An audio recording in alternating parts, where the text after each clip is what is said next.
வீதலிடஸ் அமைப்பு சார்பில் கடற்கரை தூய்மை இயக்கம் என்ற பெயரில் கன்னியாகுமரி கடற்கரையை தூய்மைப்படுத்தும் பணியை அண்ணாமலை தொடங்கி வைத்தார்.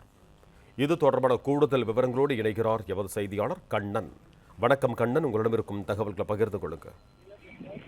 வணக்கம். அதாவது சர்வதேச சுற்றுலா தலமான கன்னியாகுமரி கடற்கரையில வீத லீடர்ஸ் அமைப்பின் சார்பில் கடற்கரை தூய்மை இயக்கம் என்ற பெயரில் அதன் நிறுவனரும் செயல்பாட்டாளருமான அண்ணாமலை தூய்மை தமிழகம் என்ற கொள்கையை முன்னிறுத்தி தூய்மை பணிகளை தற்போது தொடங்கி வைத்துள்ளார். கடந்த சில மாதங்களுக்கு முன் பாஜகவிலிருந்து விலகிய அண்ணாமலை வீத லீடர்ஸ் என்ற அமைப்பை தொடங்கிய நிலையில லட்சக்கணக்கான இளைஞர்கள் அந்த அமைப்பில் தங்களை உறுப்பினராக இணைத்துக் கொண்டனர். தொடர்ந்து வீத லீடர்ஸ் அமைப்பு அரசியல் இயக்கமாக மாறுவரை சமூக சேவையில் ஈடுபடுவதாக அறிவித்த அண்ணாமலை பல விழிப்புணர்வு இயக்கங்களை முன்னெடுத்து செயல்படுத்தி வருகிறார்.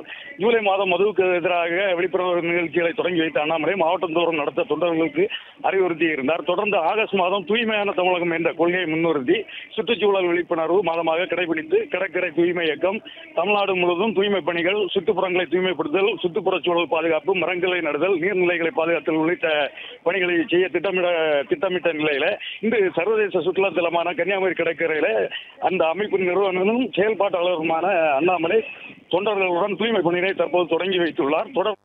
மற்றும் ஆப் ஸ்டோரில் இருந்து பாலிமர் செயலியை QR கோடு மூலம் பதிவிறக்கம் செய்யுங்கள். செய்திகளை உடனுக்குடன் பெறுங்கள்.